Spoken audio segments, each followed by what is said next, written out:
Okay masters, మనము ఈరోజు నిన్న మనం ముక్తి గురించి మాట్లాడుకుంటున్నాం కదా. ముక్తి మార్గం అనే పుస్తకం గురించి మాట్లాడుకుంటున్నాం. బ్రహ్మర్షి పత్రిజీ గారు రాసిన పుస్తకము, ఆయన చెప్పిన మాటలు. ఇప్పుడు ఈరోజు కొనసాగిస్తున్నాం. ఇంకా నిర్వాణం, పరినిర్వాణం, మహాపరినిర్వాణం, దీని గురించి రాశారు ఇక్కడ. ఏంటో చూద్దాం. వీటిని గౌతమ బుద్ధుడు పరినిర్వాణం, మహాపరినిర్వాణం అన్నాడంట. ఏమిటో చూద్దాం. నిర్వాణం అంటే ఏంటి? దుఃఖరాహిత్యం. మనకి మనకి 7 శరీరాలు ఉన్నాయని ఎప్పటి నుంచో చెప్పుకుంటున్నాం కదా.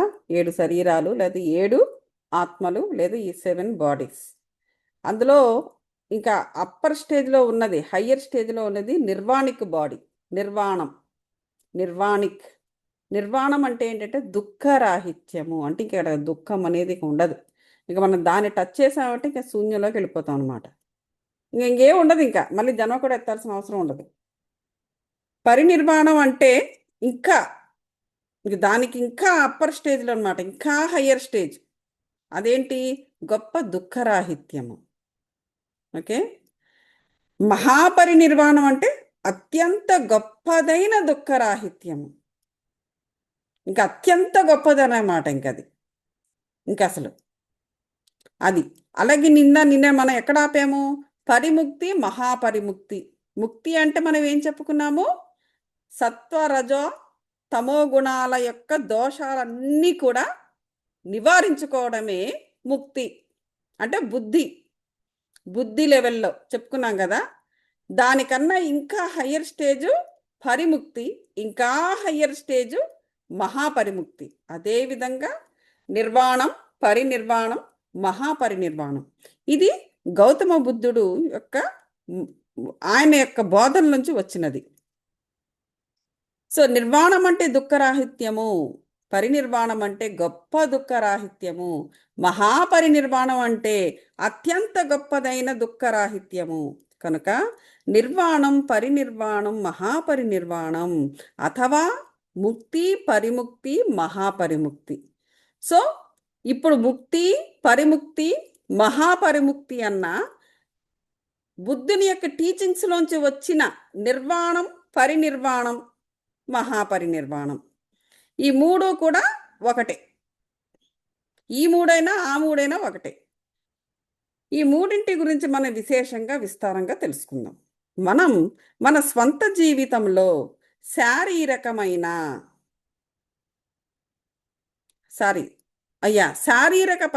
దుఃఖాలు ఏమీ లేకుండా, మానసికపరమైన దుఃఖాలు ఏమీ లేకుండా, బుద్ధిపరమైన అస్పష్టతలు ఏమీ లేకుండా ఉంటేనే మనం ముక్తి పొందినట్లు. అంటే బుద్ధుని టీచింగ్స్ ప్రకారం నిర్వాణం పొందినట్లు. మనం నిర్వాణం పొందినా కూడా మన చుట్టుపక్కల వాళ్ళు దుఃఖిస్తూ ఉంటారు కదా. చూసారా? ఇప్పుడు మనం దుఃఖంలో, ఓకే, మనం ఎన్నో సాధన చేసి ఏదో కింద మీద పడి మొత్తాన్ని ముక్తిని పొందేశాం. ఓకే, నిర్వాణం. అదే బుద్ధుని టీచింగ్స్ నిర్వాణం అంటారు. మామూలుగా మన మన భాషలో, మనకు తెలిసిన భాషలో ముక్తి అందాం, ముక్తిని పొందాం. అంటే అక్కడితో అయిపోయిందా? అంటే మన ఒక్కలమే ముక్తిని పొందేసి మన ఒక్కలమే సాధన చేసేస్తే ఇంకా అలాగా గాజు బొమ్మలాగా అద్దంలో ఉంటామా? మరి మన చుట్టూ ఉన్నవాళ్ళు, వాళ్ళు దుఃఖితులై, అనుక్షణం దుఃఖితులై ఉంటారు. మరి వాళ్ళ ఎనర్జీస్ మన దగ్గరకు వస్తూ ఉంటాయి. మరి ఎలాగ నువ్వు ముక్తిని పొందేస్తావు? ఇక్కడ ఏం చెప్తున్నారు? మనం నిర్వాణం పొందినా కూడా మరి మన చుట్టుపక్కల ఉన్నవాళ్ళు దుఃఖిస్తూ ఉంటే మనకి ఎంత మాత్రం బాగుండదు సుమి. అలా ఉన్నప్పుడు ఆ చుట్టుపక్కల వాళ్ళ దుఃఖము మన దుఃఖంగా పరిణమిస్తుంది. చూసారా? ఎంతసేపు కూడా మనల్నే మనం బ్లేమ్ చేసుకోవడానికి లేదు. మన లోపల ఉన్నదాని వల్లే ఇలా జరుగుతుంది, మన వల్లే ఇలా జరుగుతుంది, మనం అని 24 గంటల మన ఆత్మను మనం నిందించకూడదు కూడా. సోల్ స్కానింగ్ అంటారు దీన్నే. పరిశీలించాలి. మన సోల్ని మనం స్కాన్ చేసుకోవాలి. మనం శుభ్రపడుతున్నా కూడా ఇంకా ఎందుకు నేను ఈ దుఃఖానికి దగ్గర అవుతున్నాను? అది నిజంగా అది నా దుఃఖమేనా? ఎక్కడి నుంచి వస్తుంది ఈ దుఃఖము? మన చుట్టుపక్కల ఉన్న వారి నుండి వచ్చే దుఃఖాన్ని కూడా మనకు పరిణమిస్తుంది.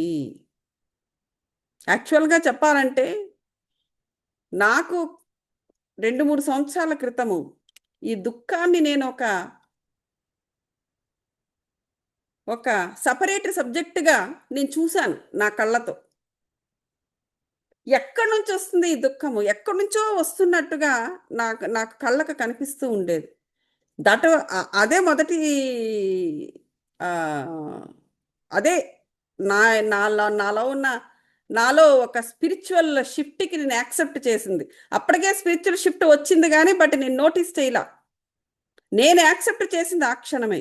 దుఃఖానికి ఎదురుగా నిలబడ్డానన్నమాట నేను. దుఃఖానికి ఎదురుగుండా నిలబడి దానితోని సవాలు కూడా చేసిన రోజులున్నాయి.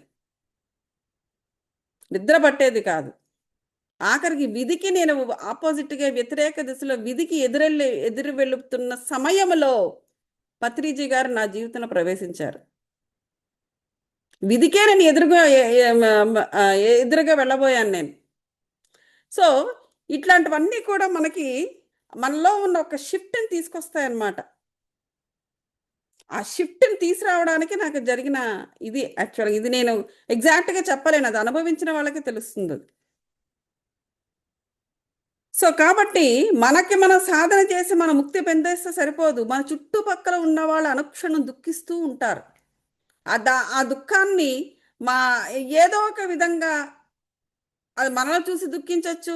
లేతే వాళ్ళకేవో జీవితాల్లో దుఃఖమనేది వాళ్ళ జీవితాల్లో వాళ్ళు చేసిన కర్మల వల్ల, వాళ్ళు చేసే పనుల వల్ల, వాళ్ళ ఆలోచనల వల్ల, వాళ్ళు మాట్లాడే మాటల వల్ల, లేదా వాళ్ళు తీసుకునే యాక్షన్స్ వల్ల వాళ్ళ దుఃఖానికి గురవుతుంటారు. అలాగని చెప్పేసి వాళ్ళు ఆ దుఃఖాన్ని వాళ్ళు యాక్సెప్ట్ చెయ్యరు. ఎదుటివాడు బాగుంటే నేనేగా ఇలాగయిపోయాను. వాడు బానే ఉన్నాడు అని మళ్ళీ అదొక కంపారిజన్. సో, ఆ విధంగా ఎప్పుడైతే ఎదుటివాడి యొక్క ఆలోచనని ఇందులోకి ఇంక్లూడ్ చేస్తారో, ఆటోమేటిక్‌గా దుఃఖము అనేది, ఆ నెగెటివ్ ఎనర్జీది అనేది పాపం ఎదుటివాడి దగ్గర కూడా వాడి ఆరాల్లో కూడా ప్రవేశిస్తుంది. ఏ సమయంలోనైనా వాడు కాస్త లో లో ఎనర్జీస్‌కి కనెక్ట్ అయ్యుంటే, ఆ 2 కూడా బైండ్ అయిపోయి, వీడిలాగే వాడు దుఃఖించడం మొదలుపెడతాడు. సో, ఎంత మనము మన సాధనలతోటి మన ముక్తిని పొందుతూ ఉన్నా కూడా, ఆ చుట్టుపక్కల ఉన్న వారి యొక్క దుఃఖము మనకు పరిణమిస్తుంది. కనుక చుట్టుపక్కల వాళ్ళ దుఃఖరాహిత్యము కోసము కూడా పని చెయ్యాలి. అలా పని చేయడాన్ని పరినిర్వాణము అనేసి అనబడుతుంది. పరిముక్తి అని కూడా అంటారు. కేవలము మన చుట్టుపక్కల వాళ్ళే కాకుండా అక్కడితో అయిపోయిందా మన చుట్టుపక్కల ఎంతమంది ఉండొచ్చు? ఒక 50 మంది ఉండుండొచ్చు. పోనీ ఒక 100 మందిని యేసుకుందాం. అంతేనా? ఆ 100 మంది చుట్టూ ఇంకొక వాళ్ళకి కూడా ఒక వ్యవస్థ ఉంటుంది. వాళ్ళకి మనుషులుంటారు వాళ్ళ చుట్టూ. పోనీ ఒక 1,00,000 మందే యేసుకుందాం అందరినీ కలిపేసి. అక్కడితో అయిపోయిందా? ఈ 1,00,000కి చుట్టూ ఇంకా ప్రపంచం ఉంది గదా! వాళ్ళు దుఃఖిస్తూ ఉంటారు గదా! 24 గంటలు. సో, కాబట్టి మన చుట్టుపక్కల వాళ్ళే కాకుండా ప్రపంచం మొత్తంలో కూడా దుఃఖాన్ని తీసివేయాలి అని ఎవరైతే కంకణం కట్టుకుంటున్నారో వారు మహాపరినిర్వాణంలో ఉన్నట్టు. మహాపరిముక్తిలో కూడా ఉన్నట్టు. చూసారా? ముక్తి కావాలి, నాకు జన్మ వద్దు అని చాలా ఈజీగా చెప్తూ ఉంటారు. ఎలా సాధ్యము? ఏదో సాధనలు చేసి నువ్వేదో కొంతవరకు సాధిస్తావు ముక్తిని. మరి ఇవన్నీ ఏమిటి?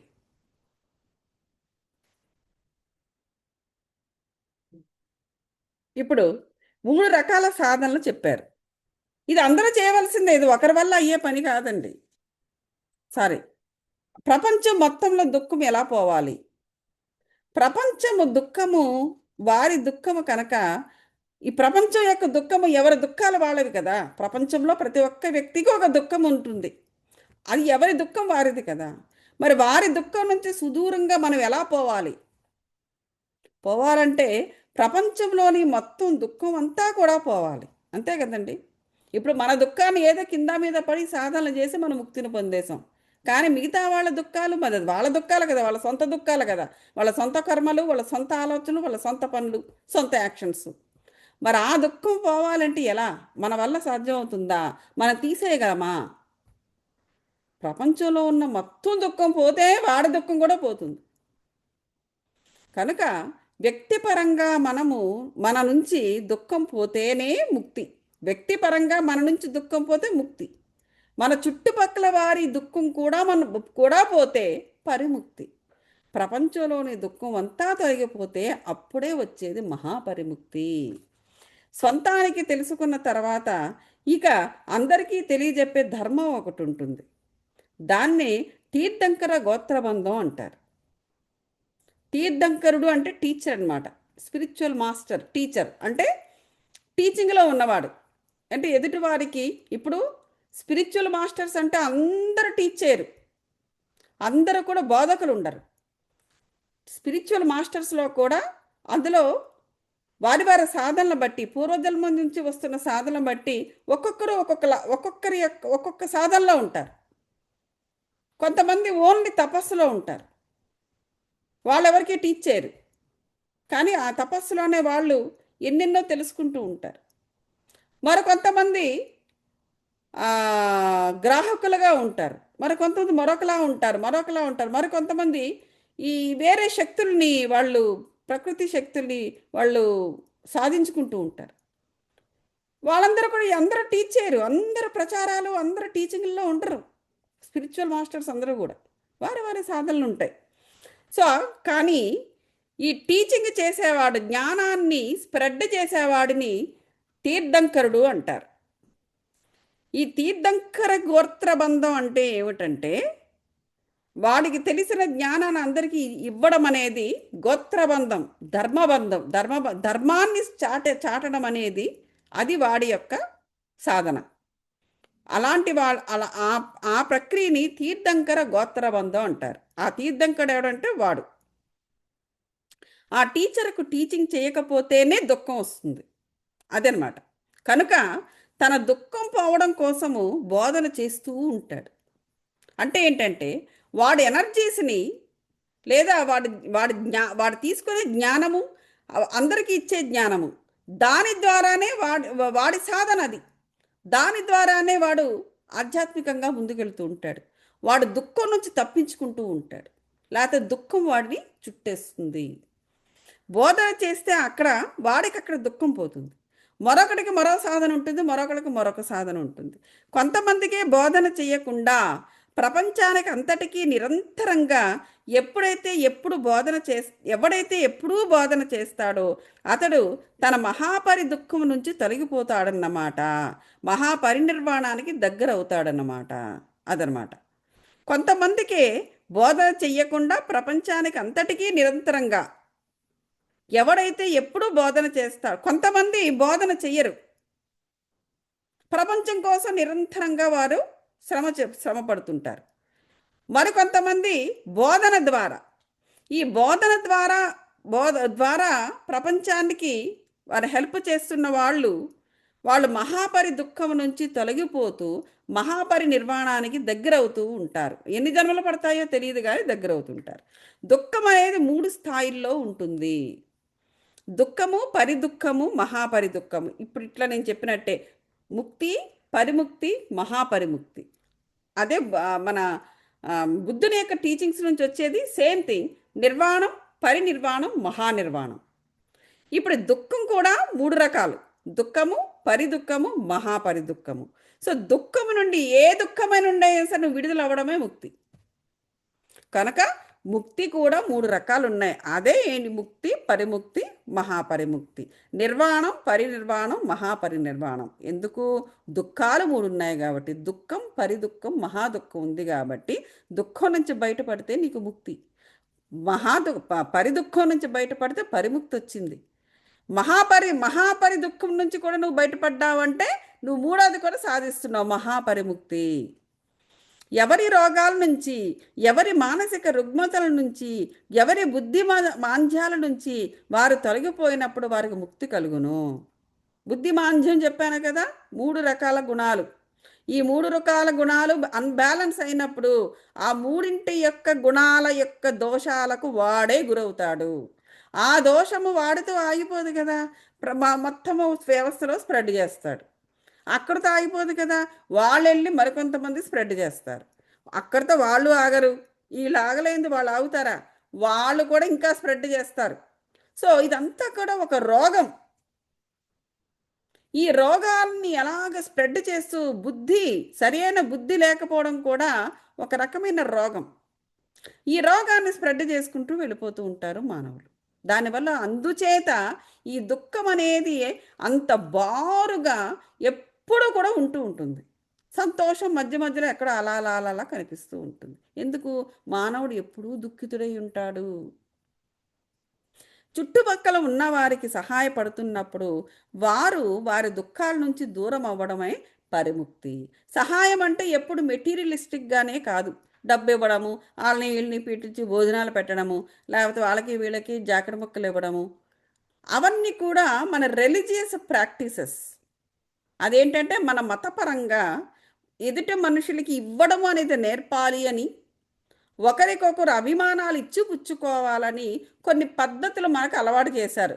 పూజల రూపంలో, వ్రతాల రూపంలో, ఆ విధంగా. అది నీకు దుఃఖాన్ని బయటపడేయడానికి ఉపయోగపడేది కాదు. అది దేనికంటే సాంఘికంగా నువ్వు అందరితో ఐకమత్యంగా కలిసి ఉండడానికి అది నేర్పడానికి ఉన్న చిన్న చిన్న పద్ధతులు. ఇక్కడ మనం స్పిరిచువల్ సాధన చేస్తేనే దుఃఖంలోంచి బయటపడడం అనేది జరుగుతుంది. ఇక్కడ ఏంటి? చుట్టుపక్కల ఉన్నవారు నువ్వు ఎలా సహాయపడాలి? స్పిరిచువల్గా సహాయపడాలి. ప్రపంచాన్నంతా కూడా ముక్తి మార్గంలో ప్రవేశింపజేసేటప్పుడు ఆ యొక్క శ్రమలో మనము నిమగ్నమై ఉన్నప్పుడు మనకు మహాపరినిర్వాణం వస్తుంది. అర్థమైందా? ముక్తి మార్గంలో మనం ప్రవేశింపచేసేటప్పుడు ఆ యొక్క శ్రమలో మనం నిమగ్నమై ఉండాలి. అంటే ఒక నిరంతర సాధన ఇది. దుఃఖరాహిత్యంగా ఉండడము. ఎవరు ఏ సాధన చేస్తే వారికి దుఃఖము దూరం అవుతూ ఉంటుందో దానిని ఆ సాధన చేసుకుంటూ పోవాలన్నమాట. మొట్టమొదటిగా దుఃఖం నుంచి మనం విముక్తులైనప్పుడు మనము అరిహంత్ అవుతాం. అరి అంటే ఏంటి? శత్రువు. అరిహంత్ అంటే శత్రువుని మనం జయిస్తాం. చూసుకోండి, మనకు శత్రువులు ఉంటుంటారు. ఊరికనే శత్రువులు అవుతారు. మనం ఏం చేయక్కర్లా. వాళ్ళ దుఃఖమే వాళ్ళని శత్రువులుగా మారుస్తుంది. వాళ్ళ మనసుని, వాళ్ళ బుద్ధిని మార్చేసి మనకే కాదు, కనపడిన ప్రతి వాళ్ళకి ఏదో ఒక విధంగా శత్రుత్వాన్ని వాళ్ళు అలా పంచుతూ ఉంటారు. ఎందుకు? అది వాళ్ళ దుఃఖం యొక్క లక్షణము. వాళ్ళ యొక్క ఆలోచన, మాట్లాడే మాట, వాళ్ళు తీసుకున్న నిర్ణయాలు, బ్రతికే బ్రతుకు, చేసే కర్మ, దానికొచ్చే ఫలితాలు, ఇవన్నీ కూడా ఫైనల్గా ఏంటంటే వాళ్ళ యొక్క బుద్ధిని మార్చేస్తాయి. వాడు లేదా ఆమె ఒక శత్రువుగా మారిపోతుంది. ఒక శత్రువుగా మారిపోతాడు. ఒక వ్యాంప్ పాత్రలోకి వచ్చేస్తారు. వ్యాంపైర్. సో ఎప్పుడైతే వాళ్ళు వ్యాంపైర్ అనగానే రెండు కోరలు, లేకపోతే ఇక్కడి నుంచి ఇలా బ్లడ్ కారుతూ అలా ఉండాల్సిన అవసరం లేదు సినిమాల్లో చూపించినట్టు. ఎందుకంటే వారి నిరంతరము కూడా ఈ దుఃఖానికి గురవుతూ ఈ దుఃఖాన్ని సాధన చేస్తూ ఉంటే ఆ దుఃఖమే వాళ్ళని మార్చేస్తుంది. మానవ రూపంలో ఉండే వ్యాంపైర్స్ అయిపోతారు వాళ్ళు. సో అటువంటి వ్యాంపైర్స్ ప్రపంచానికి ఏమి ఇస్తారు? వాళ్ళ దగ్గర ఏముంటే అదే ఇస్తారు. సో కాబట్టి అటువంటి వారు శత్రువులు. ఏదో ఒకరికో ఇద్దరికో కాదు, అసలు ప్రపంచానికే శత్రువులు. ఏదో ఒక విధంగా దాన్నే పంచుతుంటారు. సో మనం ఎప్పుడైతే దుఃఖము నుంచి బయటపడుతూ ఉంటామో ఫస్ట్ ఆ శత్రువును మనము జయిస్తాము. అరిహంత్ అంటారనమాట. అరి అంటే శత్రువు, హంత్ అంటే హతమార్చినవాడు. అంటే నువ్వు ఎప్పుడైతే ఈ దుఃఖము నుంచి బయటపడిపోతావో సాధన ద్వారా నువ్వు అరిహంతం అవుతావు. నువ్వు ఆ శత్రువును నువ్వు జయిస్తావు. ఆ శత్రువు నువ్వు హతమారుస్తావు. మనలోని శత్రువులు కూడా మార్చుకుంటాం. మనలో కూడా శత్రువులు ఉండడం బట్టే కదా మనం కూడా ఆ దుఃఖానికి, ఎదుటివాడు దుఃఖం ఇచ్చేంత మాత్రం చేత మనం ఎందుకు గురవుతున్నాము? మనలో కూడా దుఃఖం ఉంది కాబట్టి ఆ రెండు కూడా జంప్ అవుతున్నాయి. నువ్వు ఒక్కసారిగా నీలో ఉన్న దుఃఖాన్ని నువ్వు అధిగమించు, వెంటనే ఎనర్జీ షిఫ్ట్ జరిగిపోతుంది. ఇంకా ఆ తర్వాత ఎవరు ఏమి చేయలేరు. మన ఎదురుగుండానే ఎన్ని ఎన్ని బాధలు పెట్టి పెట్టాలని నీవు ఎన్ని రకాల ప్లాన్లు వేసుకున్నా నీ ముందు దిగదుడిపైపోతుంది వాళ్ళది. అండ్ దట్ మీన్స్ నువ్వు ఆ శత్రువు, నువ్వు ఆ క్షణము నువ్వు ఆ శత్రువును జయించేసావు. ఆ క్షణం ఏంటి, ఎంతసేపు ఉంటే అంతసేపు వాళ్ళు ఫెయిల్ అవుతూనే ఉంటారు. నిన్ను బాధ పెట్టాలని చూస్తూనే ఉంటారు. నిన్ను మానసికంగా బాధ పెట్టాలని, లేదా నిన్ను ఆర్థికంగా బాధ పెట్టాలని, లేదా నిన్ను శారీరకంగా బాధ పెట్టాలని, లేదా నిన్ను ఆత్మ, నీ ఆత్మను కూడా బాధ పెట్టాలని వాళ్ళు అనుక్షణము వాళ్ళు ప్లాన్లు చేస్తూ నిన్ను హింసించడానికి ట్రై చేస్తూనే ఉంటారు. కానీ నువ్వు ఆల్రెడీ దుఃఖాన్ని జయించేసి ఉన్నావు అనుకో, ఆటోమేటిక్గా నీ ఎనర్జీ షిఫ్ట్స్ జరిగిపోతూ ఉంటాయి. అది ఆటోమేటిక్గా జరిగిపోతుంది ఎనర్జీ షిఫ్ట్. ఎప్పుడు నువ్వు ఆల్రెడీ నువ్వు అధిగమించి ఉన్నప్పుడు. అది అవతల వాళ్ళకి తెలియదు. వాళ్ళ పని చట్టం, వాళ్ళ పని వాళ్ళు చేసుకుంటూ పోతుంటారు. కానీ నువ్వు మాత్రం ఎఫెక్ట్ కావు. సో నువ్వు ఎప్పుడైతే నువ్వు ఎఫెక్ట్ కావో, అక్కడ జరిగేది చూడండి కెమిస్ట్రీ. ఎప్పుడైతే నువ్వు ఎఫెక్ట్ కావో, వాళ్ళు చేసినవన్నీ రివర్స్లో వాళ్ళకే వెళ్తాయి. అక్కడ ఎవ్వరు ఏం చేయక్కర్లా. ఇదంతా కూడా భగవద్గీతలో శ్రీకృష్ణుడు ఆల్రెడీ చెప్పినదే. శ్రీకృష్ణుడు ఏం చెప్పాడంటే, నువ్వు కర్మ చేయి, నువ్వు చేసిన కర్మను బట్టే నీకు కర్మఫలం ఉంటుంది అన్నాడు. అంటే ఏంటి, ఎక్కడైతే నువ్వు కర్మను పెట్టాడో దాని వెనకాతల శిక్షణ కూడా పెట్టేశాడు ఆయన వెంటనే. సో భగవద్గీతను శ్రీకృష్ణుడు ఆయన చెప్పిన గీతను మనం కరెక్ట్గా అర్థం చేసుకుంటే, నువ్వు చేసిన కర్మకు ఫలితము వెంటనే ఉంటుంది, దానితోనే ఉంటుంది. నువ్వు చెడు కర్మ చేస్తున్నావు, ఆ చెడు కర్మ నీకి వచ్చే చెడు కర్మ ఫలమే నువ్వు అనుభవిస్తావు. అది నీదే, అది పక్కవాడిది కాదు. నువ్వు పాయిజన్ తాగితే నువ్వే మరణించాలి, కానీ పాయిజన్ నువ్వు తాగుతావు, కానీ మరణం ఎదుటివాడికి రావాలని కోరుకుంటున్నావు. అలా జరుగుతుందా? జరగదు. ఆ క్షణం వాడు కాస్త ఇబ్బంది పడతాడేమో, ఎందుకంటే నువ్వు ఇబ్బంది పెడుతున్నావు కాబట్టి.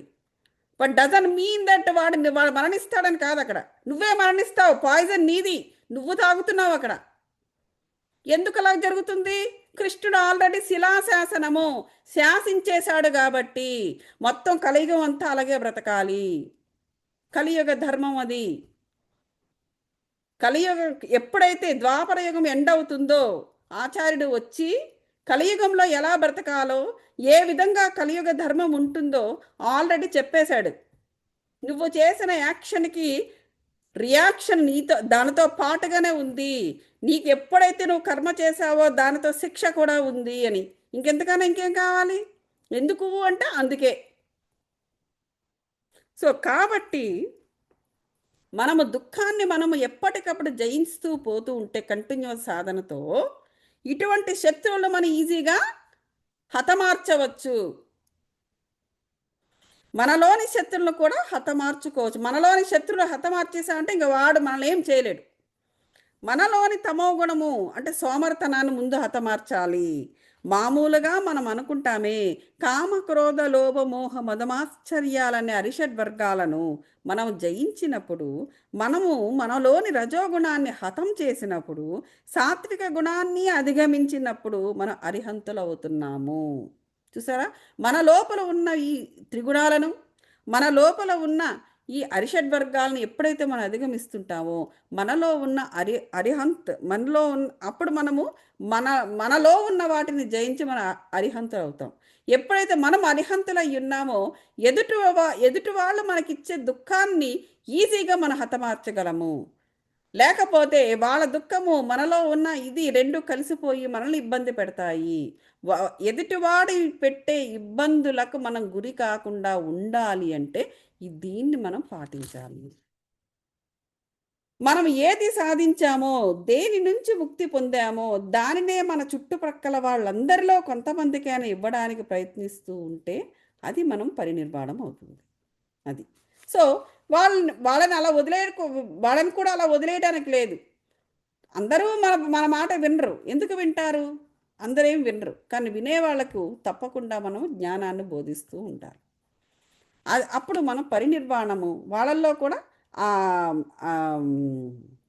అదేంటిది, ఆ అంధకారం అనేది వాళ్ళల్లో కూడా మెల్లమెల్లగా మెల్లమెల్లగా పోయి వెలుగు అనేది వస్తూ ఉంటుంది. కాబట్టి మనము కూడా పరినిర్వాణానికి దగ్గరవుతూ ఉంటాము. సర్వ ప్రపంచానికి బాధ్యత వహించినప్పుడు మహాపరినిర్వాణం, మనిషి మహాపరినిర్వాణం పొందే వరకు జన్మలు ఎత్తుతూనే ఉంటాడు. అది. సో ఇలాగా ప్రపంచం కోసం మన బాధ్యత వహిస్తూ ఉండాలి. అంటే ఏంటి, ప్రపంచం కోసం అంటే వాళ్ళకి ఏదో మనం ఉద్ధరిస్తున్నామని కాదు. ఉద్ధరింపు ఎలా? దుఃఖాన్ని హతమార్చడానికి మనం ప్రయత్నాలు చేస్తూనే ఉండాలి. ప్రతి వాళ్ళు చేయాలి, అందరూ చేయాలి. ఒకళ్ళు ఇద్దరు అని కాదు, అందరూ చేయాలి. కానీ కొంతమంది ఈ స్పిరిచువల్, చాలామంది స్పిరిచువల్ దాంట్లో ఉండరు. ఉండకపోతే జన్మలు ఎత్తుతూ ఉంటారు, ఎత్తుతూనే ఉంటారు, గురవుతూ ఉంటారు. మహాపరినిర్వాణం పొందినప్పుడే జన్మరాహిత్యం వస్తుంది. మాకు జన్మొద్దండి, జన్మొద్దండి, జన్మొద్దండి అంటారు కదా. అలా వద్దండి వద్దండి అన్నవాళ్ళు ఈ పనులన్నీ చేయాలి. చేస్తే ఆ మహాపరినిర్వాణం పొందుతారు ఎప్పుడో. పొందినప్పుడే ఆ జన్మ అనేది ఉండదు. ముక్తి పొందినవాడు అరిహంత్ అవుతాడు. పరిముక్తి పొందినవాడు సత్వుడు అవుతాడు. చూసారా, బోధిసత్వుడు అంటే పంచభూతాలను కూడా తన గ్రిప్పులో పెట్టుకుంటాడు. మన అష్టాంగ రాజయోగం చదివాం మనం. అందులో ఏమన్నారు? యమము నియమాన్ని గ్రిప్పులో పెట్టుకునేవాడు సిద్ధుడు. తర్వాత మనం మొదటివన్నీ మనం చదువుకొని వచ్చాము. ఎక్కడ? ఆసనం దగ్గర నుంచి వాటన్నిటినీ కూడా సాధించుకుంటూ వచ్చినవాడు. అప్పుడు వాళ్ళు ఈ బోధిసత్వులు అయిపోతారు. బోధన లేదా వారు ఇంకా క్రియేటివిటీ కూడా వచ్చేస్తుంది. సేమ్ దేవుడి యొక్క లక్షణాలు ఏముంటాయి? క్రియేషన్, మెయింటెనెన్స్, ఇవన్నీ కూడా వాళ్ళకు కూడా బోధిసత్వుడు అయిపోతారనమాట. అంటే ఏంటి? సెవెంత్ సెన్స్ కూడా వాళ్ళకు వస్తుంది. మహాపరిముక్తి మహాపరినిర్వాణం కూడా పొందినవాడు ఇక బుద్ధులైపోతారనమాట. అది విషయం. సో అరిహంత్, బోధిసత్వుడు, బుద్ధుడు.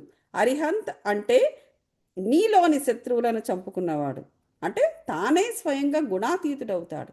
త్రిగుణాలన్నిటినీ కోల్పోతి మెల్లమెల్లగా నిర్గుణాకారుడవుతాడు. అంటే శివుడికి దగ్గరవుతుంటాడు. సో అతను అరిహంత్. బోధిసత్వుడు అంటే కొంతమందికి ఆ మార్గంలో ప్రబోధం కూడా చేస్తాడు. బోధకులు వాళ్ళు. బోధిసత్వుడు తన చుట్టుపక్కల ఉన్న కొంతమందిని కూడా ముక్తి మార్గంలోకి లాగుతారు, సాధన చేయిస్తారు. సో వాడు బోధిసత్వుడు.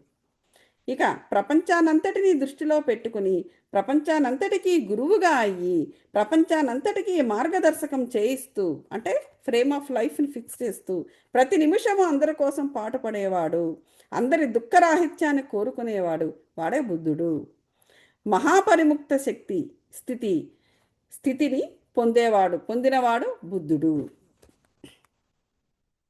అంటే కేవలము తాము స్వంతంగా దుఃఖరాహిత్యం పొందాలని కోరుకున్న వాళ్ళు మాత్రమే కాకుండా సర్వుల యొక్క దుఃఖరాహిత్యం కోసం పాటుపడేవారు మహాపరిముక్తులు అవుతారు అనేసి చెప్తున్నారు. ఇక సాధనే ముక్తికి మార్గము, ఇది ఒక్కటి చెప్పేసి మనం ఆపుదాం. ఓకే, నెక్స్ట్ సాధన ముక్తికి మార్గము. ఆ 3 సాధనలు ఏమిటి? బుద్ధుడు. ఓకే, మనం రేపు చెప్పుకుందాం అయితే. ఎందుకంటే ఈ ముక్క తర్వాత ముక్కకు కంటిన్యూషన్ కాబట్టి మధ్యలో ఎందుకు ఆపడం. ఓకే మాస్టర్స్, మెడిటేషన్ చేద్దాము. అందరూ కూడా వెన్నెముక నిఠారుగా పెట్టండి.